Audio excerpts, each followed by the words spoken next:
आज का जो टॉपिक है वो है क्लासरूम मैनेजमेंट, जिसमें मैं आपको बताऊंगा कि टीचर्स को बच्चों की क्लासरूम मैनेजमेंट जो कि इंक्लूसिव एजुकेशन सेटअप के तहत होनी चाहिए, उसमें क्या क्या चीज़ें ध्यान में रखनी चाहिए, किन बातों को पहले आइडेंटिफाई करना चाहिए कि हमें क्लासरूम मैनेजमेंट में किस तरह बच्चों को आइडेंटिफाई करना है और फिर उनको उनका सिटिंग अरेंजमेंट कैसे होना चाहिए। तो सबसे पहले आप सभी को पता है कि हमारे गवर्नमेंट और प्राइवेट स्कूल के अंदर बहुत सारे दिव्यांग बच्चे शिक्षा ग्रहण कर रहे हैं। वो बच्चे सामान्य बच्चों के साथ ही पढ़कर एक ही क्लासरूम में शिक्षा ग्रहण करते हैं। तो सबसे पहले जो टीचर का मुख्य उद्देश्य होता है वो ये होता है कि बच्चों को आइडेंटिफाई करना। आपके ब्लॉक स्तर पर स्पेशल टीचर अपॉइंट किए गए हैं शिक्षा विभाग के द्वारा। वो आपके विद्यालय में आते हैं और उनके पास भी पूरी लिस्ट होती है कि किस विद्यालय में कौन से बच्चे दिव्यांगता में आते हैं। उनकी सहायता से आप सभी बच्चों को आइडेंटिफाई करें कि किस बच्चे को कौन सी दिव्यांगता है, कि किस बच्चे को जैसे सुनने में प्रॉब्लम है, या तो उसको बिल्कुल ही सुनाई नहीं देता, या फिर उसको ज़्यादा बहुत कम सुनाई देता है, जिसको हार्ड ऑफ हियरिंग बोलते हैं, ऊंचा सुनाई देना, या जिन बच्चों को बिल्कुल ही दिखाई नहीं देता, या बच्चे की नज़र जो विजुअल एक्टिविटी है वो कम होती है, या बच्चे को चलने फिरने में दिक्कत आती है। बहुत सारी डिसेबिलिटी तो ऐसी होती हैं जिसको हम देखकर अपीयरेंस से ही और बच्चे के बिहेवियर से ये पता कर सकते हैं कि बच्चे को क्या कौन सी दिव्यांगता है। अपीयरेंस से बच्चे को बिल्कुल देखकर ही हमारे को पता लग जाता है कि इस बच्चे को कोई दिव्यांगता है। बिहेवियर के अंदर क्या आता है कि बच्चे के हम क्लासरूम में हो या स्कूल प्रांगण में हम बच्चे को देखकर उसके व्यवहार से ये पता कर सकते हैं कि इस बच्चे के अंदर कौन सी दिव्यांगता है।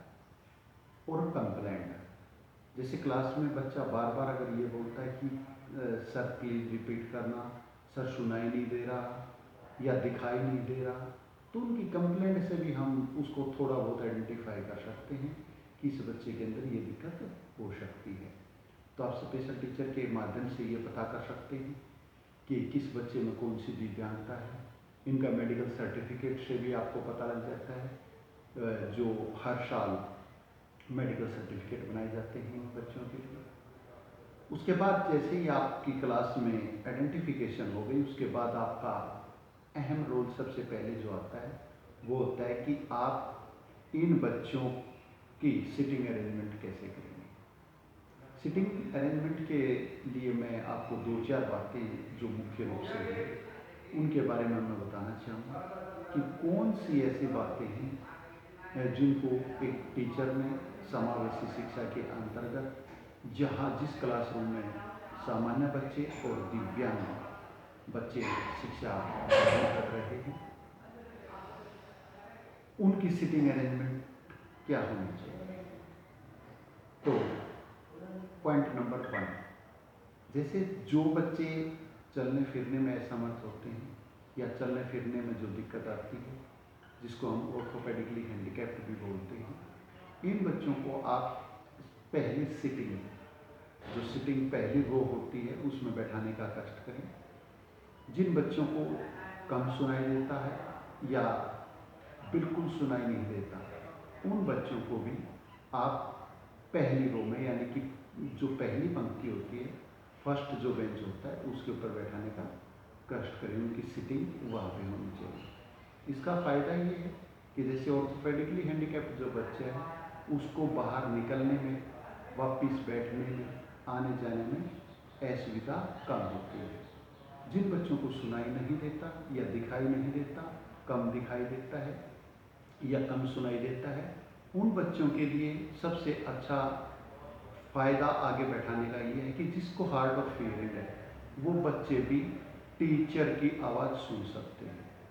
और एक मैं और आपसे रिक्वेस्ट करूँगा कि इन बच्चों को जब टीचर बोले तो इन बच्चों की तरफ अपना फेस करके बोले, ताकि बच्चा जिस बच्चे को बिल्कुल सुनाई नहीं देता वो क्या करता है, वो लिप रीडिंग करता है। जब जैसे ही हम बोलते हैं वो हमारी लिप रीडिंग से ही ये समझ जाता है कि टीचर ने क्या कहा है। इसके साथ साथ आप बुक में से, जो आपकी टेक्स्ट बुक है उसमें से पढ़ाते हैं, तो आप साथ ही साथ अगर ब्लैक बोर्ड पर का भी यूज करें तो ये बच्चे बहुत अच्छे से शिक्षा ग्रहण कर सकते हैं।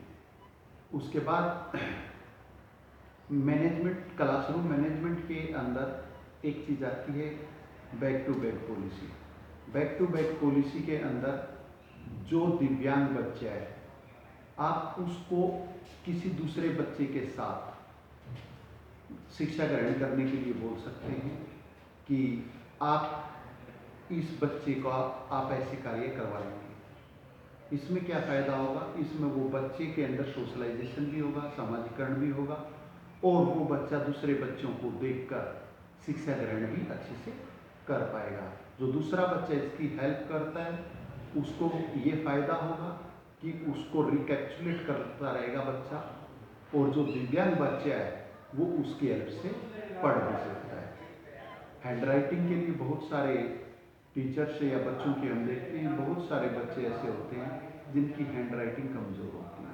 मैं मानता हूँ कि इनकी कुछ बच्चे ऐसे होते हैं जिनकी हैंड राइटिंग कमज़ोर होती है। हैंड राइटिंग कमज़ोर का जो फंडा है, सबसे पहले तो हमें टीचर को और अभिभावक को ये देखना चाहिए कि बच्चा पेन को बड़े अच्छे से ग्रिप कर पाता है या नहीं कर पाता। अगर बच्चे को ग्रिप करने में कोई परेशानी होती है, कोई दिक्कत होती है, तो हम पेन या पेंसिल को जहाँ से हम पकड़ते हैं वहाँ से उसको थोड़ा सा कोई सेलो टेप वगैरह लगा के उसको थोड़ा सा मोटा कर सकते हैं, जिससे बच्चे की ग्रिप अच्छी बन सके। उसके बाद जिन बच्चों को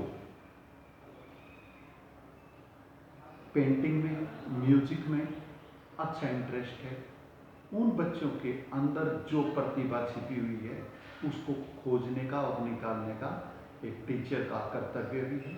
क्योंकि जो ये बच्चे हैं इनका ये राइट है, इनका ये अधिकार है। RT आप सभी जानते हैं, राइट टू एजुकेशन पॉलिसी, और RPWD, right to person with disability जो एक्ट है उसके अंदर फिर अमेंडमेंट की गई है। उसके अंदर ये है कि आपको ये पता लग जाएगा, आपको ये पता है कि इन बच्चों को शिक्षा ग्रहण करने का अधिकार है। शिक्षा ग्रहण करने के अधिकार और टीचर की ये ड्यूटी है, क्योंकि हम अपना सिर्फ कर्तव्य निभा रहे हैं, हम अपना कर्तव्य निर्वह कर रहे हैं।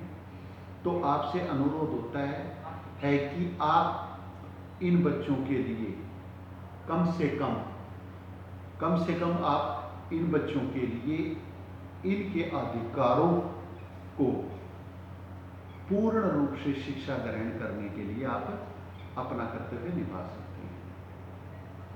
क्लासरूम मैनेजमेंट में एक सबसे बड़ी बात क्या होती है, ब्लैक बोर्ड। ब्लैक बोर्ड की जो हाइट होती है वो कैसी है? ब्लैक बोर्ड की हाइट बच्चों के अनुसार होनी चाहिए। ब्लैक बोर्ड इतना ऊंचा भी नहीं होना चाहिए, ऊंचाई पर नहीं होना चाहिए कि बच्चों को देखने में बार बार परेशानी हो। आज बच्चे ब्लैक बोर्ड की हाइट इतनी कम भी नहीं होनी चाहिए कि बच्चे को बार बार बेंच से उठकर देखना पड़े कि क्या लिखा गया है। दूसरा, ब्लैक बोर्ड के ऊपर ज़्यादा शाइनिंग नहीं होनी चाहिए, ज़्यादा चमक नहीं होनी चाहिए, क्योंकि जो ज़्यादा चमक होती है वो बच्चों को की आंखों को प्रभावित करके इफेक्ट डालती है। जैसे वाइट आजकल आप देखते हैं, वाइट ब्लैक बोर्ड आते हैं, उसके ऊपर हम मार्कर का यूज़ करते हैं। ये बहुत अच्छा कंसेप्ट है, क्योंकि इससे साफ दिखाई दे जाता है बच्चे को, और इससे हमारे को ये पता लग जाता है कि बच्चे का ब्लैक बोर्ड पर देखकर वो कार्य कर रहा है या नहीं कर रहा है। जो ये बच्चे दिव्यांग बच्चे हैं, इन दिव्यांग बच्चों को के लिए हमें थोड़ा सा ज़्यादा ध्यान देने की आवश्यकता होती है, क्योंकि इन बच्चों का जो ध्यान होता है वो ज़्यादा देर तक शिक्षा ग्रहण करने में या टीचर की तरफ नहीं होता। आप बार बार इनसे अच्छे से प्यार से बातें करते हैं तो ये फ्रेंडली भी व्यवहार में, दोस्ती के व्यवहार में ये बहुत अच्छे से शिक्षा ग्रहण कर सकते हैं। बात ये है कि सोशलाइजेशन सबसे ज़रूरी है। सोशलाइजेशन के अंदर इन बच्चों के लिए स्कूल एक बहुत बड़ा प्लेटफॉर्म होता है जिससे इन बच्चों के अंदर सोशलाइजेशन की भावना भरी जाती है। मैं आपको एक बात और बताना चाहता हूँ, सोशलाइजेशन बहुत ज़रूरी है क्योंकि आप सभी जानते हैं, हम पढ़ते आए हैं कभी से कि मनुष्य एक सामाजिक प्राणी है। मनुष्य एक सामाजिक प्राणी है तो इसको समाज में रहने और सभी को एक साथ जीने और आजीविका कमाने का एक माध्यम एक समाज ही है। दूसरा, क्लासरूम मैनेजमेंट के अंदर क्या चीज़ है, आप जैसे टीचर पढ़ाता है तो होमवर्क इन बच्चों को थोड़ा सा कम देना चाहिए ताकि ये बच्चे ज़्यादा होमवर्क नहीं कर पाते हैं। और जब अगर ये दूसरे बच्चों के समान आप इनको होमवर्क देते हैं तो ये बच्चे वो कार्य कर तो पाते नहीं, तो ये बच्चे डिप्रेस हो जाते हैं और इनका मोरल होता है जो डाउन हो जाता है। इसलिए ये बच्चे पढ़ाई की तरफ फिर कम ध्यान देते हैं। इन बच्चों को होमवर्क थोड़ा सा कम देना चाहिए जिससे आपको ये पता लगे कि ये बच्चा कितना काम कर सकता है, इस बच्चे की एबिलिटी क्या है, कैपेसिटी क्या है। इस तरह से हम इन बच्चों के लिए बहुत कुछ कर सकते हैं। इन बच्चों के अंदर जो टैलेंट है, जो प्रतिभा छिपी हुई है, उससे भी हम उसको निकाल कर हम इन बच्चों को एक नई दिशा दे सकते हैं, इन बच्चों के जीवन की एक नई प्रगति दे सकते हैं। तीसरा ये कि इन बच्चों के लिए हमने, जिन बच्चों को जैसे हैंड राइटिंग कमज़ोर है, तो हम सबसे पहले उस बच्चे की हैंड राइटिंग की तरफ विशेष ध्यान दें। आप खाली पीरियड होता है या और होता है, बच्चा अगर सीधा आपने जो पढ़ाया है वो नहीं कर पाता तो वो जो बच्चा लिख सकता है, एक बार उस पर उसको बार बार रिपीट करवाइए, बार बार लिखने के लिए दीजिए। उसके बाद बच्चे का इंटरेस्ट भी बढ़ता है और इसकी हैंड राइटिंग है वो भी अच्छी होती है। तो ये कुछ बातें ऐसी हैं कि जिनका हमें विशेष ध्यान रखना चाहिए, जिससे कि हमारा जो मोटो है कि भारत का हर नागरिक, हर बच्चा शिक्षित हो, पढ़ा लिखा हो, कोई भी बच्चा शिक्षा से वंचित ना रहे। हमें इन बच्चों की जो अलग से बहुत सारे ऐसी एक्टिविटी आती हैं, बहुत सारे ऐसे प्रोग्राम्स आते हैं जिनमें इनकी पार्टिसिपेशन सुनिश्चित करनी चाहिए। ये क्लास इंचार्ज की भी ड्यूटी होती है और आपके जो स्कूल मुखिया है उनकी भी ड्यूटी होती है।